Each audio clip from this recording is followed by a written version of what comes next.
All right, we are live with second game of three World Cup qualifiers with the U.S. once again drawing. Well, at least it's 1-1 this time against Canada at home in Nashville.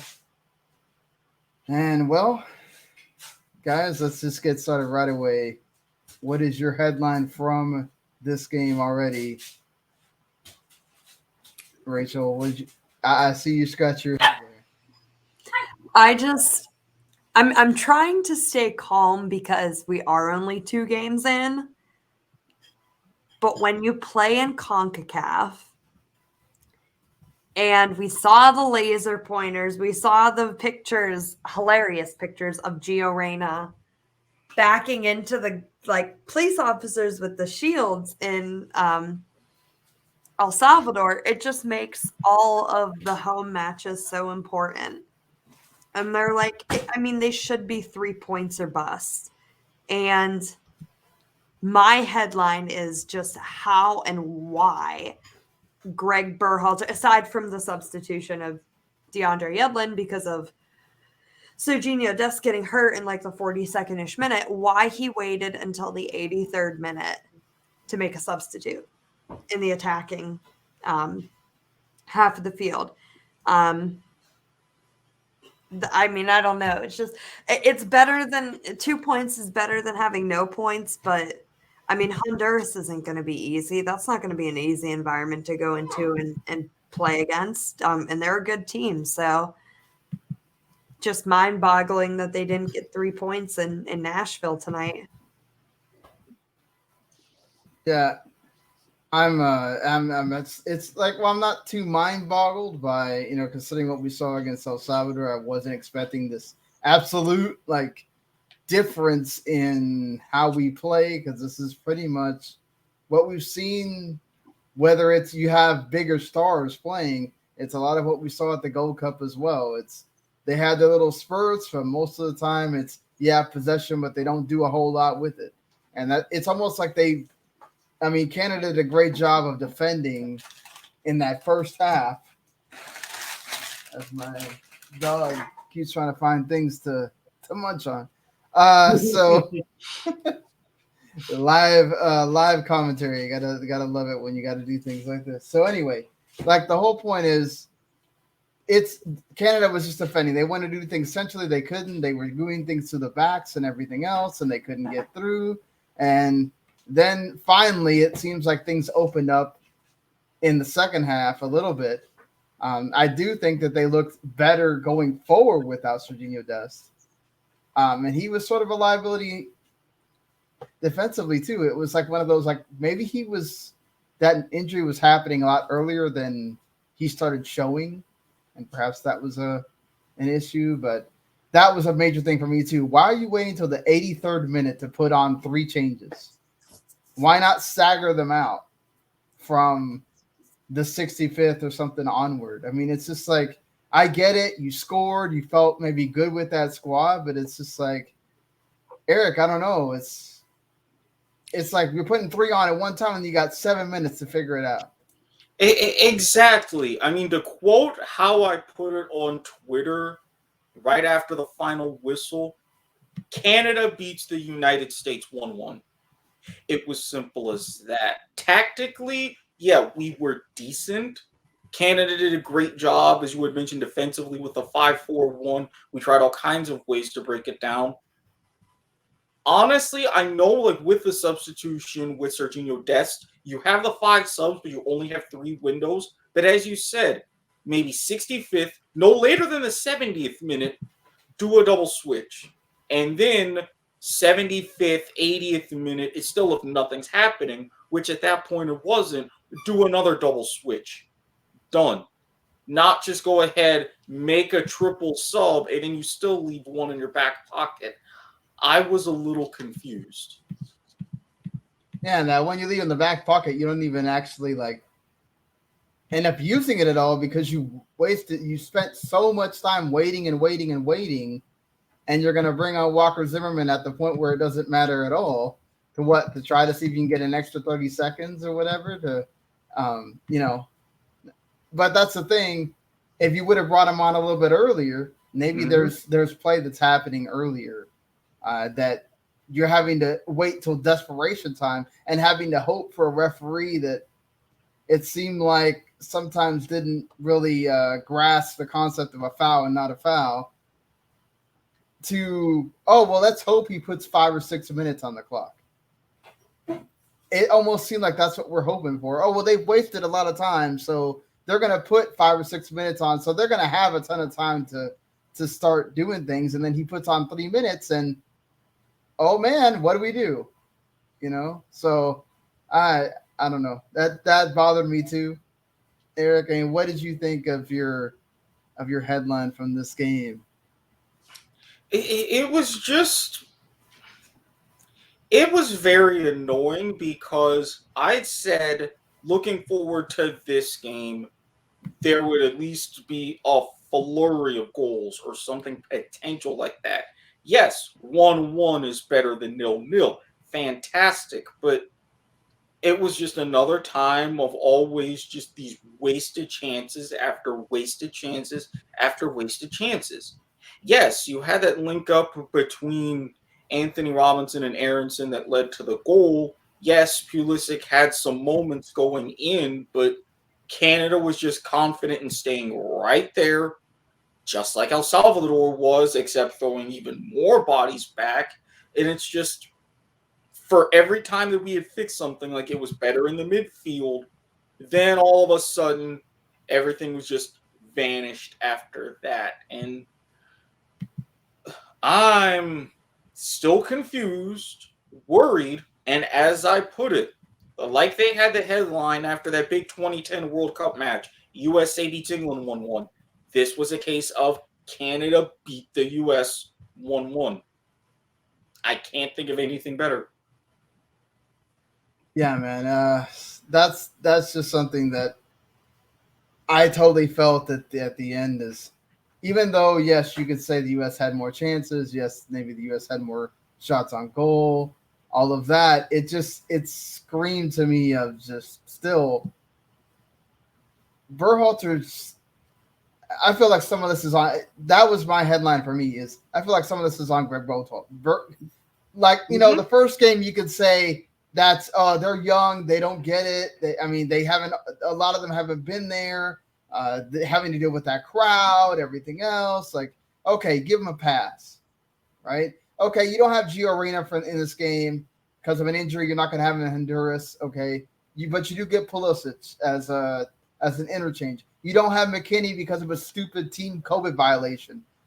Why are you doing team COVID violations in important games? I have no idea why, and we'll never know. We'll probably never know the actual what he did wrong thing. But you know what? The fact that you've been down this road before, you did this for Juventus as well. Like, I just don't get it. It's especially with what's going on with other qualifiers around the world today. It's right in front of your face. Yeah. It's just, for me, it's Berhalter just is too complacent with, I'm not going to make a change to the overall squad. Like, he's too worried about, okay, everybody I put on has to have an exact replacement for the person that I'm taking off.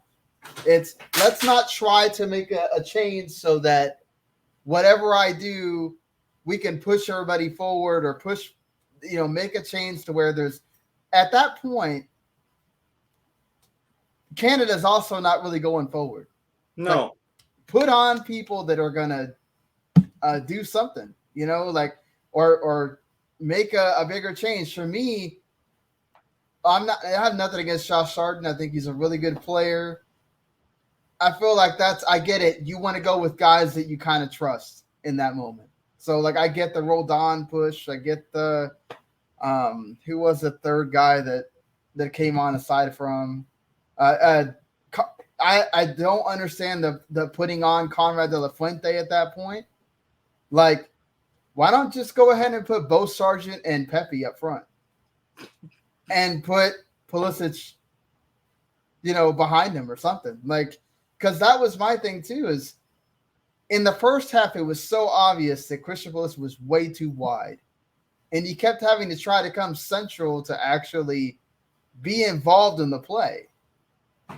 And he never makes that, he never sees that and makes any kind of change to make you go, okay, he gets it. He understands what's missing, you know, and like, it still feels like all this promise of this pretty football and this pretty this, and oh, we get it. We get the tactics. We get that. And it's like, he doesn't seem to want to be this kind of person of, I'm going to make a change on the fly and see what happens. It's, we're going to stick to what we're doing, and that's it. And, you know, even like when, you know, he got lucky that Alphonso Davies got hurt.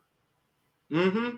Because Alphonso Davies was absolutely blitzing DeAndre Yedlin the entire time until I think Tyler Adams by himself had to figure out, well, I'm going to have to go back there and cover DeAndre Yedlin because I'm the only one that can keep up with him at all. And then you saw that one time they had to go against each other, Adams won the best of that. It's like, I don't know, it just bothers me that you have all this, you know, attacking talent, and especially when you need a goal, when you're in the pressure to, hey, you know, you got to score, you don't just kind of push that all to the wind and say, you know what, Canada's not bothering. Why not? Why not? You know, I don't know. Yeah. That's just me. I mean, for something like this, as much as I liked and I talked about, you know, the 4-3-3 and all this and that, would it have killed to maybe go to even like a 4-3-1-2 or even a 3-4-1-2, as you said, with Pulisic behind two strikers? Would not have been bad at all, and especially with Canada still keeping with that 5-4-1 throughout the match, you were still going to have some numerical advantages. But no, here's where we are. I think one of the things that the game needed was an FU player. Like, I'm going to get in your face.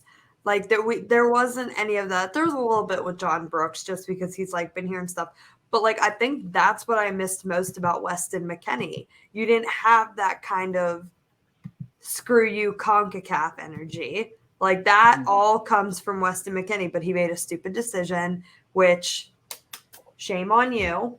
And another thing, too, is, I mean, I don't understand how Gregg Berhalter looks at players' recent form and what they do in club or country matches and says, okay, I'm going to put Josh Sargent in instead of Ricardo Pepi. Like, if you don't play Pepi, you're going to chase him to the Mexican national team. Mm-hmm. Like, he's not cap-tied. Just because he got called up doesn't mean he's cap-tied. Yeah, he has to actually play in the game. Yeah, he has to play in a game. And if, you know, they're calling him up, and he's not getting time, Mexico's going to be like, hey, door's open. Yeah, I mean, I feel like I don't know about if he's going to lose in the Mexico or not. He seemed very, in what he said, he felt like he felt more in tune with how Berhalter had talked to him and everything else. But it does make you question, right? Like 3 games, and then you lose 2 midfield players, 2 very important midfield players. Yes, you get one back, and you can't play him for 10 minutes. It's like, it's going to astonish me.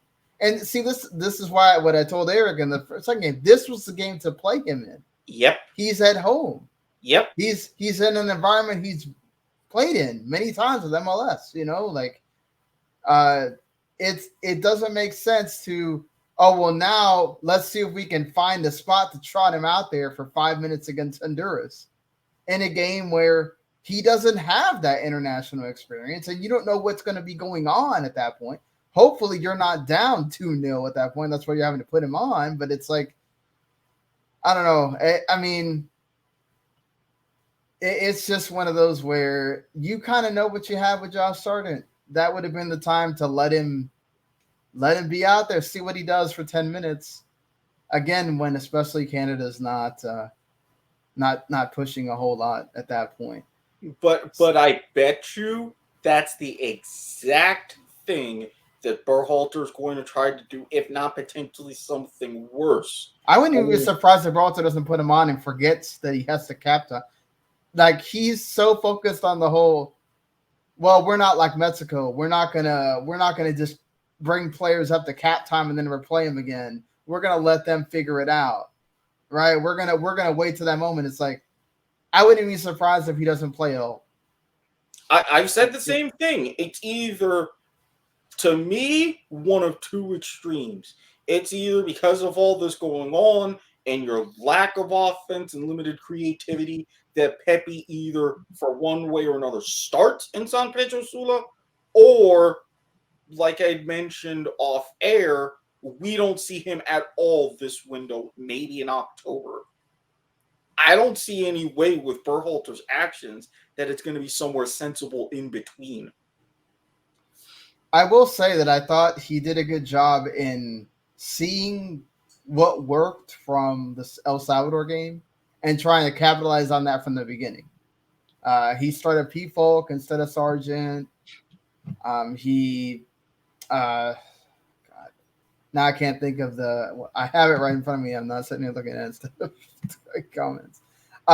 He starts the line, like we said, of Adams and Acosta, which Adams was fantastic today. Of course, he had to bring in Pulisic, and he put Aronson up front, which we both talked about, Eric. Mm-hmm. And guess what? Aronson scores the goal.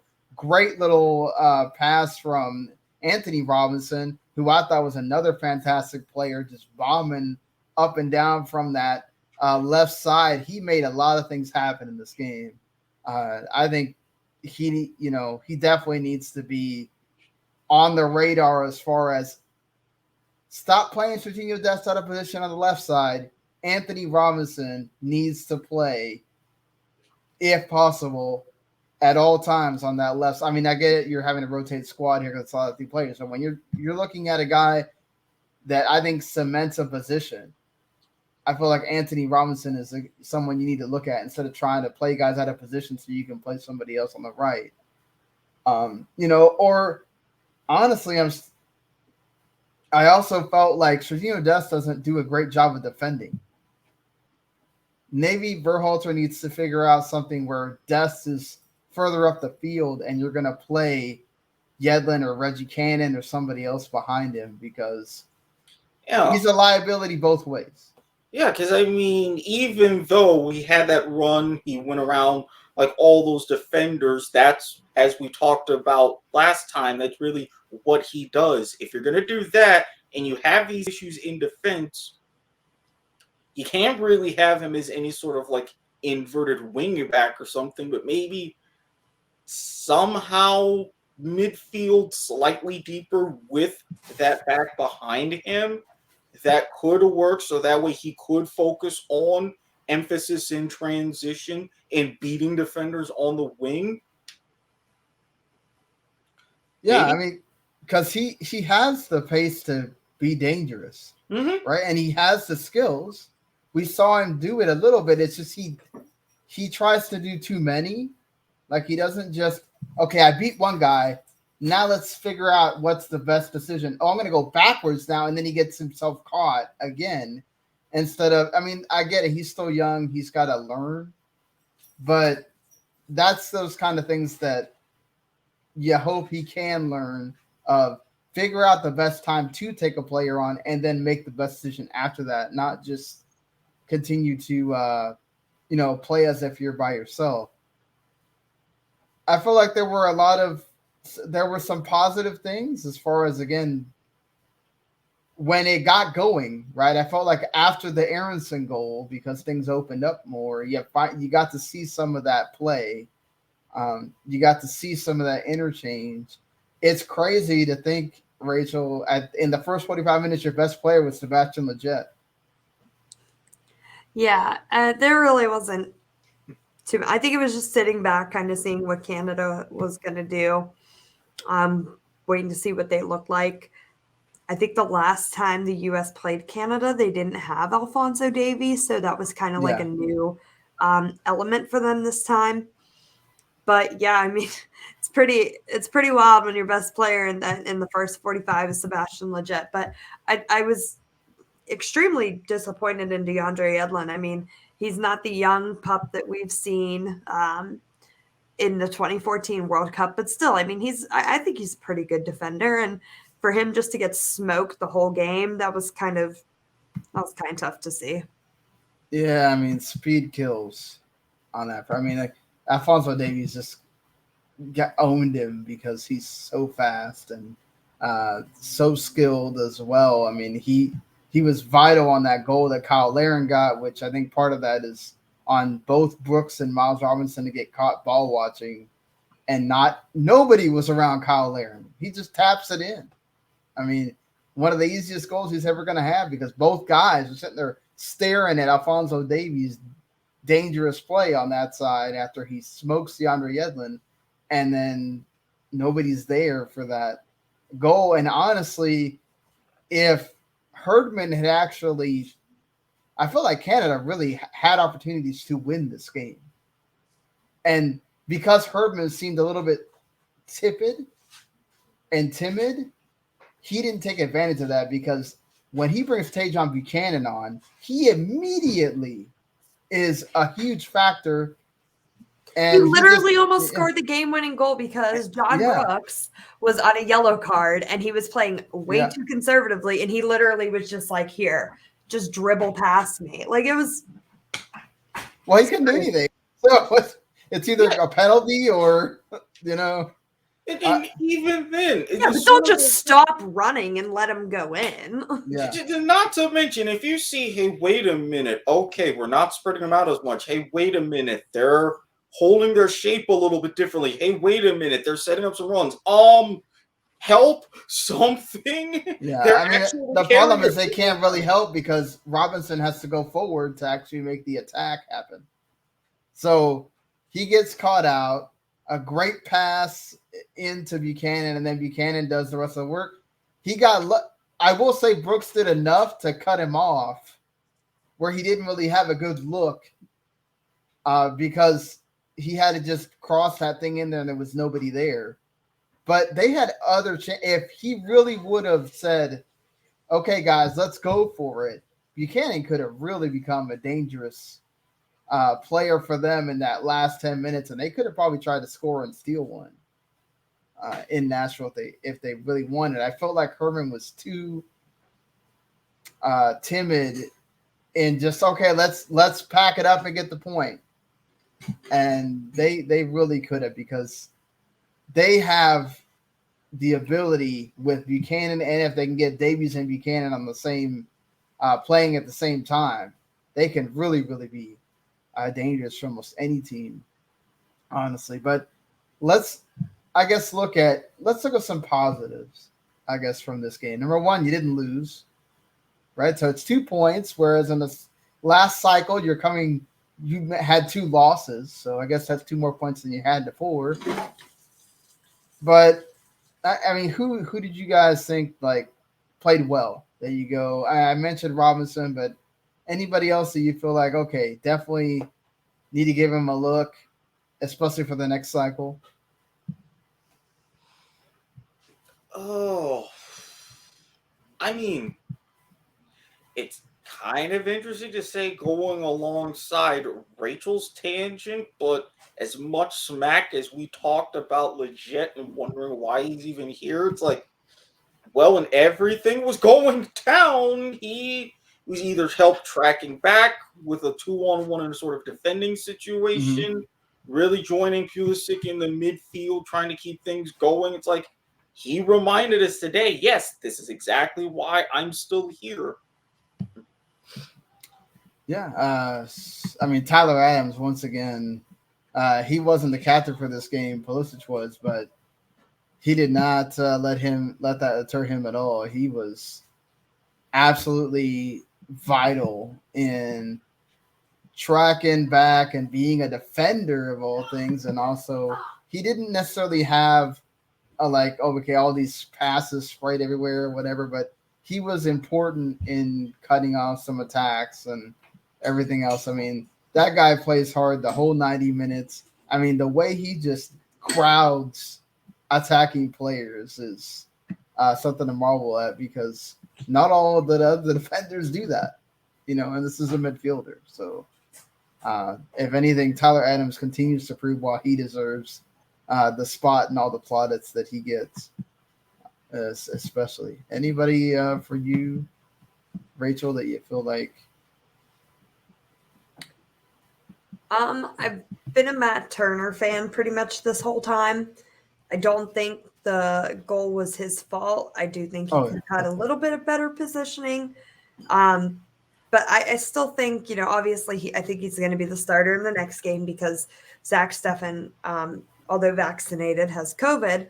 But I think it's going to be a real toss-up for Berhalter in October when he calls up, because unless injuries happen or anything, Steffen and Turner and probably Ethan Horvath are going to get called out. Sean Johnson is still kind of in the mix because he was brought in to replace Steffen, but I think those three are usually a lock. I think Horvath and Sean Johnson are kind of interchangeable, but I like Turner, and I think he's got the starter qualities for the U.S. men's national team. And Tim Ream forever. That's all I can say. Tim Ream forever. Yeah, definitely. Tim Ream. We'll see if your man Tim Ream comes back into the team. Get him to a World Cup, damn it. Into the team for that third game. I think Matt Turner definitely, for me, has proven that he deserves to play until he does something to prove that he should. Like you said, the goal wasn't his fault. There's something he can do when he has no defense in front of him, and Kyle Larin just gets to pick his spot of where he's going to put the ball. And then everywhere else he came out at the right times, and every time he came out, I like the fact that he was assured with the ball. He did not let that come out of his grasp. He had it, and he knew what he wanted to do with it immediately. It was really decisive, and as Canada was coming through and pushing late, that helped. Yeah, exactly. He knows what he wants to do. I mean, Gregg Berhalter wants him to play out the back, and he does that. I mean, he can throw the ball well as well, because he does that really well of just knowing exactly who he wants to get it to start the play again. So for me, I feel like Matt Turner, like you said, Rachel, Zach Steffen unfortunately has COVID, so there's not even a shot that he's going to be replaced for the Honduras game.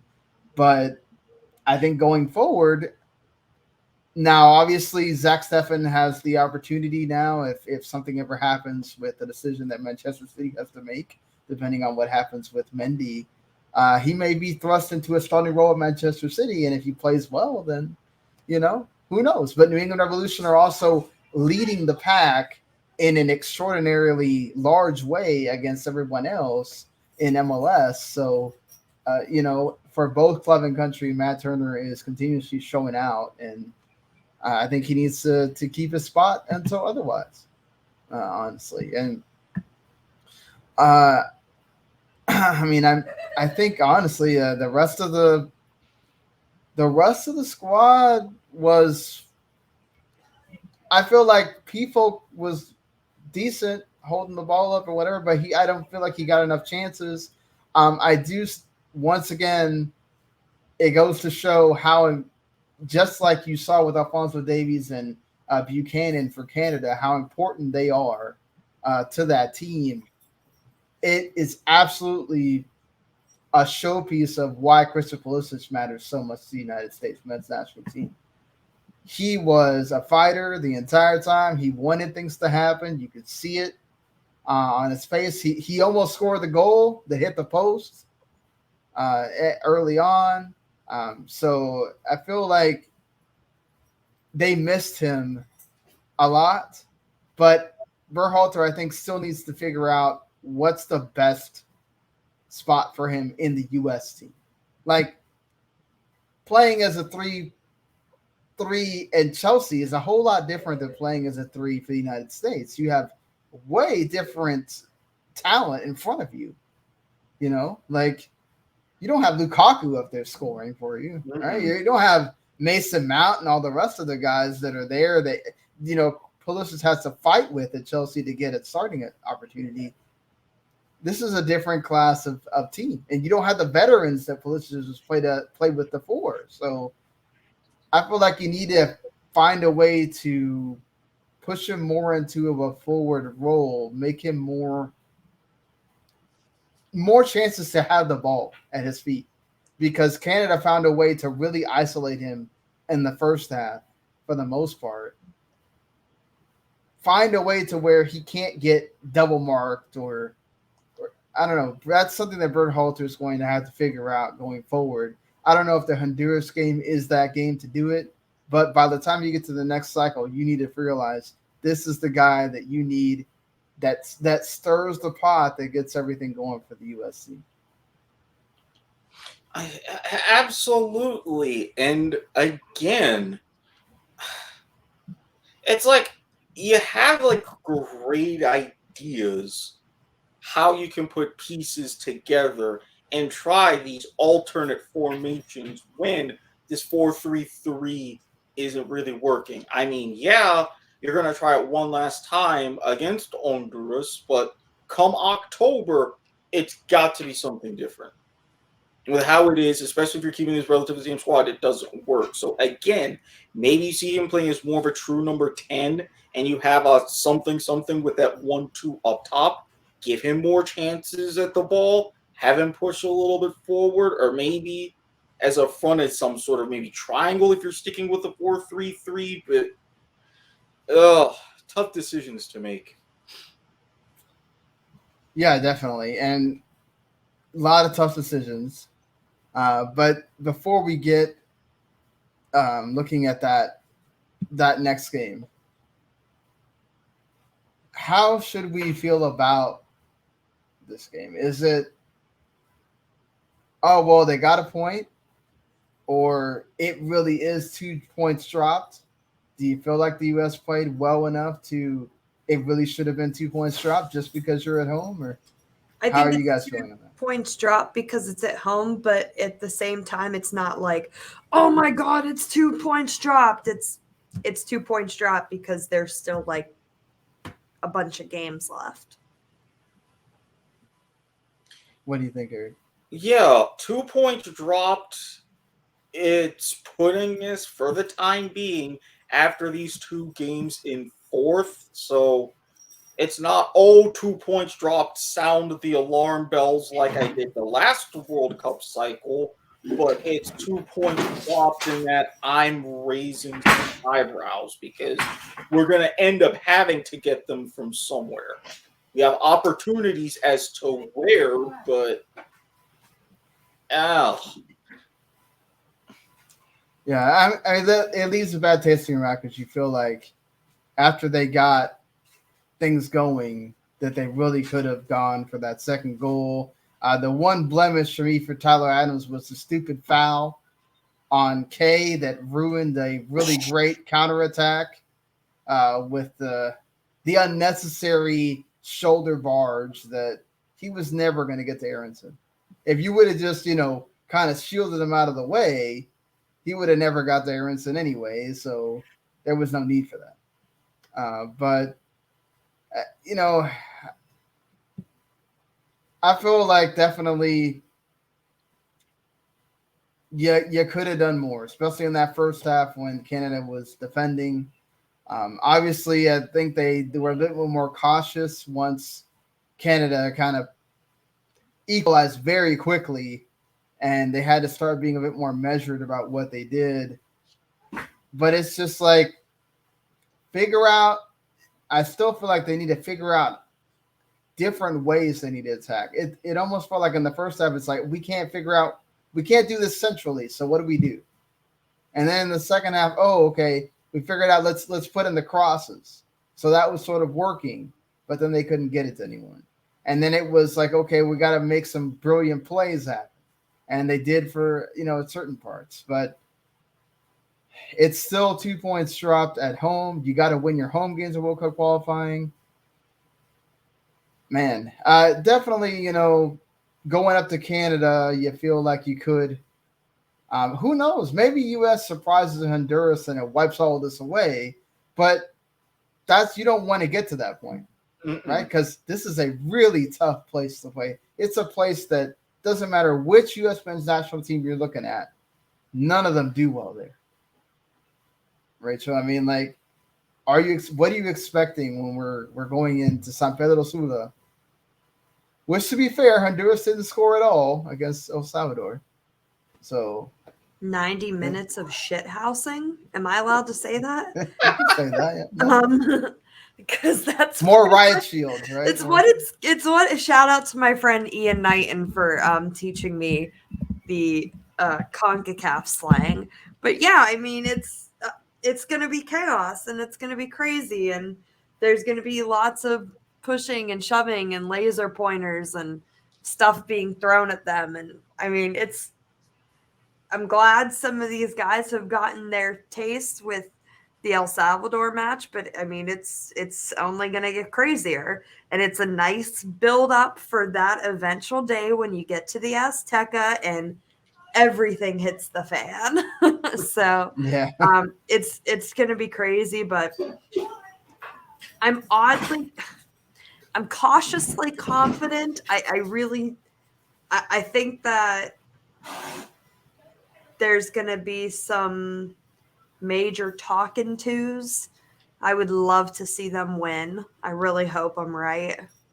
Mm-hmm. Yeah, I mean, Eric, like, that's the thing that I'm not expecting a whole lot. I would not be surprised if there's another 0-0 there or whatever, and you're talking about 3 points from. You just got to hope you don't lose. But honestly, even though Honduras has some attacking talent that can scare you, especially on the counter, I have seen nothing in these 2 games that Honduras has played that makes me feel like I'm scared of them. That the U.S. can't go in there and nick a win. You haven't scored from the run of play at all. No, and their only goal has been, from a penalty spot. And I am saying like this, even though, yes, Honduras, they're coming off of this huge match against El Salvador, a scoreless draw, a power outage, 20 minutes of second half stoppage time. Mm-hmm. I mean, that throws off anybody. Oh, yeah, it does. So it's like, okay, maybe this lines up for a 0-0, maybe a surprise 1-0 U.S. win. I don't see anything much beyond that, but it could be almost a carbon copy of the El Salvador match. Same energy from the crowd, same sort of potentially listless play as Honduras tries to throw their weight around a little bit. But beyond that, I mean, I don't know what else is really there. Yeah, Honduras being at home, they may nick a 1-0 win and then everything gets thrown into chaos. But if anybody scores, it's just going to be that. 0-0, most likely we'll be seeing that again. Yeah, definitely could be another one of those. You hope it's not, but definitely could be. Mexico's still leaders of the group. They happen to nick a 1-0 win for Costa Rica, penalty by Obilin Pineda in the 45th plus 1 minute in the first half. And Tata Martino was not here for this game. He had an attached retina, so he had to have surgery.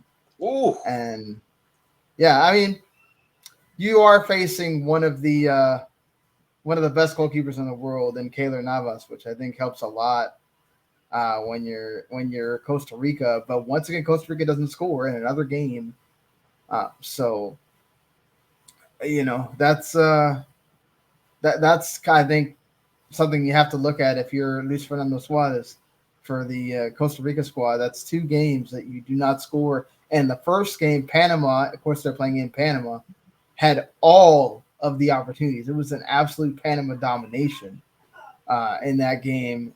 They got really close to – Costa Rica had several chances where they could have lost that game, honestly. But yeah, I mean, Mexico doing what they got to do, and that's what you'd hope you'd see the U.S. do as well. And they're just not doing that so far, which is upsetting. But to be fair, maybe Mexico have to play against a Jamaica that's missing 12 players from that usually we've seen in this team before.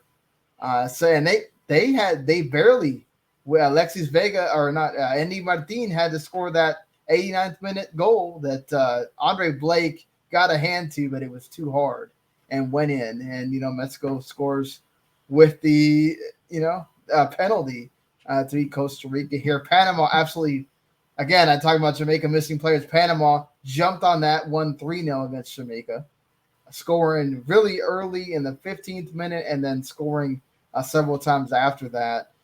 Jamaica had some chances. I got to watch extended highlights of this, but it wasn't a whole lot. It was still Panama really putting force forward on this. You really hope by the next time you get to the next set of qualifiers that this is not a situation for these teams, because that really puts some of these teams in peril. I mean, like Argentina, Brazil. I mean, Brazil's missing a ton of players. Let's not joke around about that. But they still have enough quality to, win.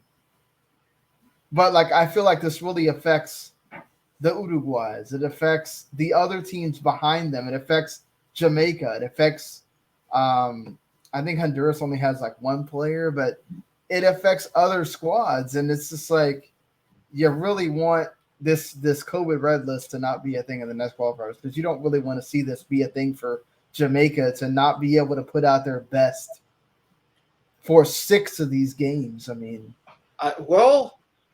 there's a lot of different factors at play. A combination with the COVID red list and what happened in Argentina, Brazil would normally lead the news, but then you had what happened with Guinea and Morocco. So yeah, we'll definitely talk about that stuff on Tuesday. But right now, Mexico leading the pack right now with 6. Panama right behind them with 4 after their win. We mentioned El Salvador 0-0 with Honduras. I mean, again, I'm still not convinced by anything with Honduras so far, and it seems like El Salvador, by looking at stats, El Salvador really had a lot in that game. They had a lot of the possession and everything else. So who knows? Who knows if Honduras is kind of waiting to spring that surprise on the U.S.? You hope not. But yeah, I mean, right now, that's what things look at. You're saying, okay, United States is in 5th behind Canada and Honduras because I think Canada on having scored a goal, and Honduras as well. Canada and Honduras have more goals scored than the U.S., which is why they're in front of them. But let's see. Let's see if things can get rolling. A tough place to do it in San Pedro Sula there. But either way, you have made this mountain for yourself.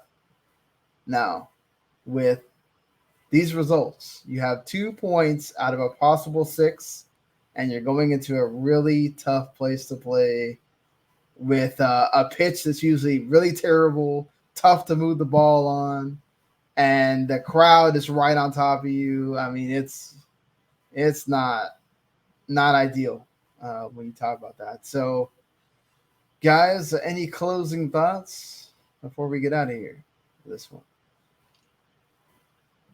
2 points isn't entirely a World Cup qualifying pace from 2 games.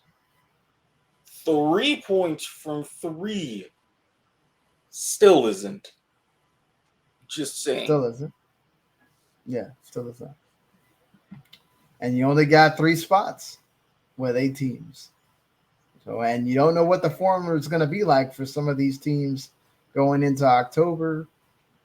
So, yeah, and you got to take those. With that playoff spot, you don't even know who you're playing. They haven't even announced which confederations are being paired up against this time. So, don't even think about relying on that. Yeah, you never want to rely on that. You never want to go in confident thinking that this is you're going to get that, because it's not a guarantee. Mm-mm. It's not a guarantee at all. I mean, Mexico got very lucky that they played New Zealand in the one where they had to go, but U.S. may not get that opportunity. They may have to play the fourth place South American team, or would it be the fifth place South American team? Sorry. No, for Yeah, I think it's. I fifth thought they place have. South Yeah, American team and also the fifth place Asian team. yeah, but still, I mean, it's not always a given. You go in there being too overconfident, and all it takes is you mess it up, and you don't get in, and that would be the. I mean, I feel like that would almost be worse than not qualifying from the get-go. Is not qualifying to the playoff. That would hurt even more. Very much like we saw with Italy, in 2018. So it can happen, and it can very much could happen to the United States if they're not careful. But hey, we got a lot of games to play. Another one on Thursday, right? Wednesday, correct. So until then, everybody, we will be back on Tuesday with our regular show, looking more at like the broader spectrum of international things.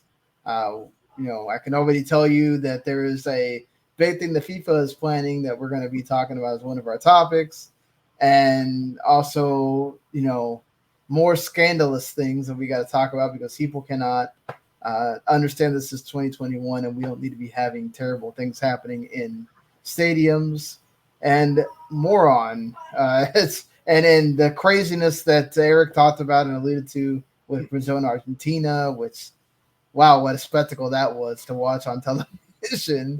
But and again, and I will save this for Tuesday, that was the second craziest thing that happened in World Cup qualifying.